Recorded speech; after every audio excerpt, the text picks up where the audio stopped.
Hi everyone, welcome to the review of Brighton 1, Newcastle 0. So we've got a lot to get through in today's review. So we're going to be obviously looking at the lineups. We're going to be talking about the game. We're going to be hearing from Rafa Benitez. We're going to be looking at the league table. We'll also hear from the second presenter, which is Elisha, and also ask you guys, do we need to make any changes? Let's get on with it then. Right, so let's begin. What we normally begin with reviews is the lineup. So let's have a look at this. So this was Brighton's lineup. So they went with Ryan, Bruno, Duffy, Dunk, Sutner, Knockaert, Stevens, Proper, March, Gross and Hemed, and that was the 4-4-1-1 formation.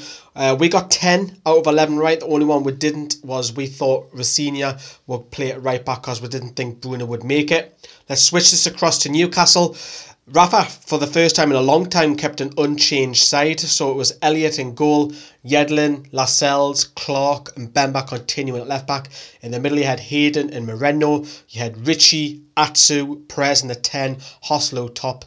And of course you had the big guns, you would say Shelvey and Gale on the bench. Looking at the lineups then, so was there massive surprises? Probably not. Most people were thinking that maybe Shelvey might come into this game, but Rafa going for an unchanged side, which is not often he does that, to be fair. However, I do think against Liverpool next week there will be changes made. Right, let's talk about the game. So the first real incident that we had was then Richie picks out from a corner, picks out Moreno, who then volleys it low, and Ryan tips it round for a corner. And then the other big chance was Hoslo. How does he miss from 6 yards? Hoslo, six yards, spins and shoots low. Very disappointing. That should have went in. That should have been a goal.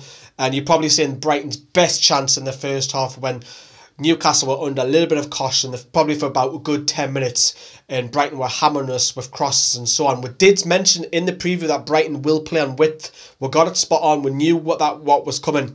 When Newcastle couldn't clear and the ball fell to Grosh and he hits it, and we thought it was Mbemba, but he hit off actually Knockaert and went out for a goal kick. So that was the main chance.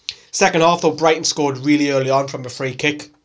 But I have to ask the question, why is Dale Stevens free? Because obviously he spins off his man, runs around the back, and he's got a free header, which then he heads across goal.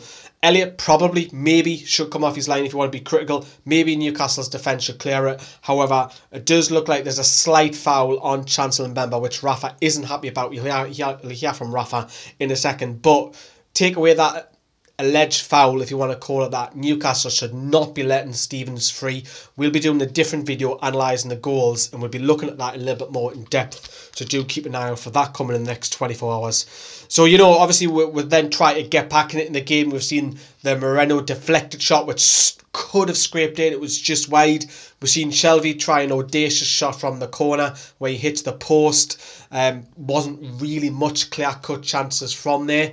But those two individual talents, Moreno and Shelvey, they're the only two main ones that will come out of the game with any credit. Well, chances-wise, second half, you know.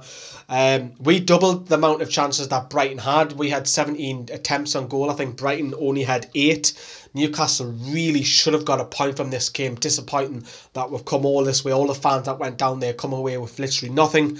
Rafa, as I mentioned, isn't very happy about, obviously, the goal that was conceded. Here he is. Quite disappointed because I think we lost an opportunity to at least to get the point. I'm not happy with the goal conceded because I think it's a clear foul. The player that is blocking our players is in movement, so that is a foul. The referee has a very good vision. The chances that we gave to them, not happy with that, but the chances that we had also, we have to be more clinical. And overall, we reacted well at the end of the second half, but we have to do better and manage it to be better than side. So Rafa's already touched upon, he feels it's a foul on Mbemba. What do you reckon? And also that we should have got a point. I think we should have got a point. I think the foul on Mbemba, if that was the other way around, you'd probably say, nah, give over. But it's soft. But is he blocking him? Is he not? Possibly. But I'm going to let that one slide. I think Newcastle should have defended that a lot more better. Let's have a look at the league table. So Newcastle unfortunately dropped to 9th. However, if I said to you at the end of September that you'd be sitting in 9th position, most of us would have laughed at that and grabbed it, to be honest with you. I know it's early days. We've dropped down to 9th. It's still tight in the league because another win can move you straight up and another defeat could bring you probably towards down, 14th, 15th as well. But, you know, so we're coming away with the defeat. And yes, Newcastle create a lot of chances, but I'm going to have to go back to plan B. Do we have a plan B when we're losing? Don't get me wrong, we've been in fantastic form, winning 3 from 3, which is fantastic. It works, the 4-2-3-1 formation. But when it doesn't work, Rafa, do you have a plan B? Because all the substitutes that came on today, the likes of Shelvey, Gale, and we're seeing here's Skamas come on from Mbemba later on, they were all like for like. Yes, Newcastle were attacking more because they had to, but why don't you play 2 up top? Why don't you bring Richie in the number 10?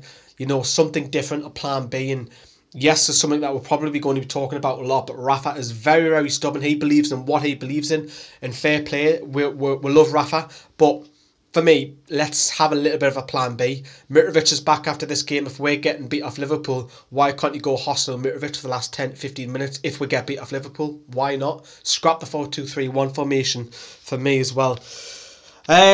Right, let's hear from Elisha. This is what Elisha thought on the players' performances. For me, I think that Hostel underperformed. I think he had a lot of chances and he should have at least had a goal. For me, also, Matt Ritchie didn't look great today. I think he was lacking that end product as well of what he normally has. For next game, I'd definitely put Shelvey straight in there. I'd probably start Gale in there as well. I think because Hostel hasn't scored in the past few games, it would only be fair to at least give Gale or Mitrovic a chance.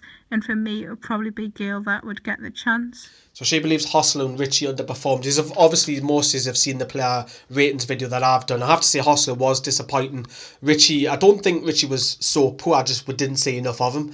Yes, his deliveries are great as well, but I have to agree with Elisha on the terms that I think Dwight Gale and John Joe Shelvey, for me now, have got to have a look in at Liverpool. In particular, Hostel, because against Stoke he missed several chances, and that one today, I know we're being a little bit critical, but we're not here to be nice, we're here to be realistic here. Hostel should have scored when he spun and turned.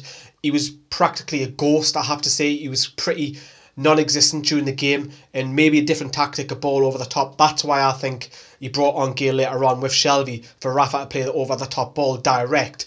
In Newcastle, although it didn't pay off, I would have liked to see that from the start. I said, look, is going to be surprised he might start Gale, although he didn't. You see why I chose Gale the other day. Right, so what do you think of Gale and Shelvey coming at Liverpool?